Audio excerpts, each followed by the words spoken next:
ele fala sobre falsos mestres, fala sobre pessoas que ensinam coisas mentirosas.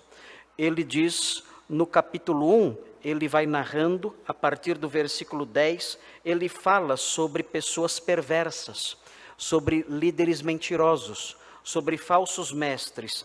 Ele diz no versículo 1, no capítulo 1, no versículo 10, ele diz assim: porque existem muitos insubordinados, ele diz, pauradores frívolos. Pauradores frívolos são oradores vazios, são pessoas que pronunciam palavras vazias de conteúdo, palavras sem valor nenhum, palavras vãs. Enganadores, ele diz, especialmente os da circuncisão. Parece que a ilha de Creta estava repleta de falsos mestres judeus. Versículo 11, é preciso fazê-los calar, porque, ele diz, andam pervertendo casas inteiras. Eram falsos mestres que destruíam famílias, ensinando que não devem por torpe ganância. Eram falsos mestres que exploravam financeiramente as pessoas, destruíam famílias, destruíam casas, destruíam casamentos, destruíam casais e tentavam arrancar dinheiro das pessoas. É um quadro muito parecido com o meio evangélico moderno. O versículo 12 diz: foi mesmo dentre eles um seu profeta que disse: cretenses, sempre mentirosos. Aqueles homens, eles adotavam os padrões éticos da sociedade ao seu redor.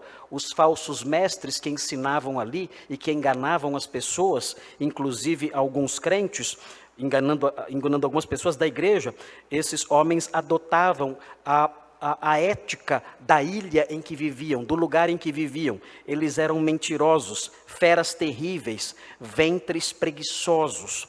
O texto diz no versículo 13, tal testemunho é exato, portanto repreende-os severamente para que sejam sadios na fé. O que Paulo faz aqui, conforme nós veremos na sequência, é mostrar que a pessoa que tem uma fé saudável não vive assim. O apóstolo Paulo sempre faz uma forte conexão entre a sã doutrina e o bom comportamento.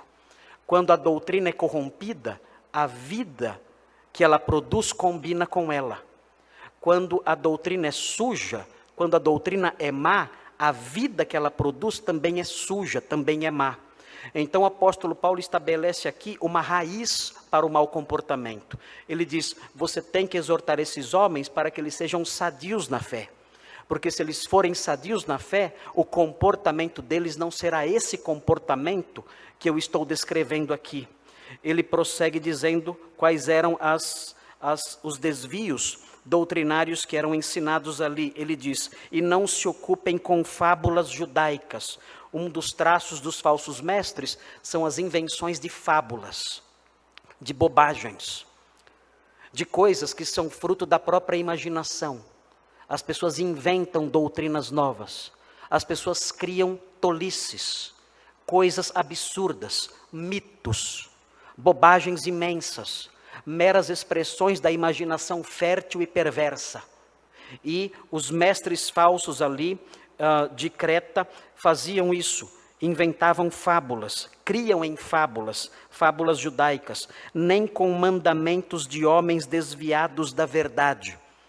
É um outro traço dos falsos mestres, eles inventam mandamentos. O que os falsos mestres fazem? Eles tentam transformar o cristianismo numa religião ridícula, cheia de fábulas e superstições, e tentam transformar o cristianismo numa religião de escravos, de pessoas escravizadas debaixo de certas normas. Assim fazem os falsos mestres. Eles tentam desfigurar a fé. E tentam desfigurar a fé fazendo isso, atribuindo à fé fábulas absurdas, fábulas mentirosas, mitos tolos, para que as pessoas zombem do cristianismo, para que as pessoas ridicularizem o cristianismo, dizendo, vejam quantas bobagens estão acopladas a essa fé. Então os falsos mestres, usados pelo diabo, fazem isso. Eles acoplam fábulas ao cristianismo, visando ridicularizar o cristianismo, e mais, eles tentam criar escravos. eles inventam mandamentos, inventam normas pesadas para o povo se colocar sob aquele jugo terrível e escravizam os homens ali para explorar os homens em todos os sentidos. É isso que os falsos mestres fazem.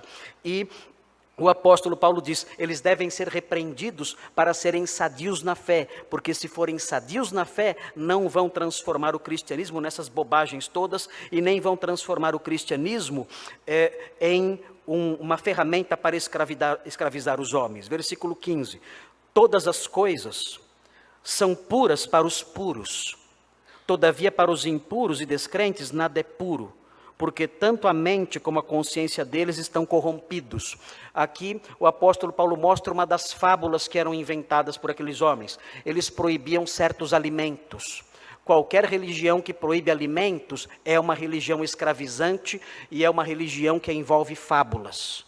Não importa a sua capa de grandeza, não importa a sua capa de solenidade, de beleza ou de santidade, qualquer religião que diz que certos alimentos são impuros, qualquer religião que ensina isso, é uma religião falsa, é uma religião satânica, é uma religião diabólica, é uma religião que se desvia da verdade e que se apega a fábulas e que se apega a mandamentos criados por homens. O apóstolo Paulo fala que essas proibições são feitas por pessoas que têm a mente corrompida. Os falsos mestres tinham a mente corrompida, então por causa disso, tudo que eles viam, inclusive os alimentos, alguns alimentos, eram corrompidos também.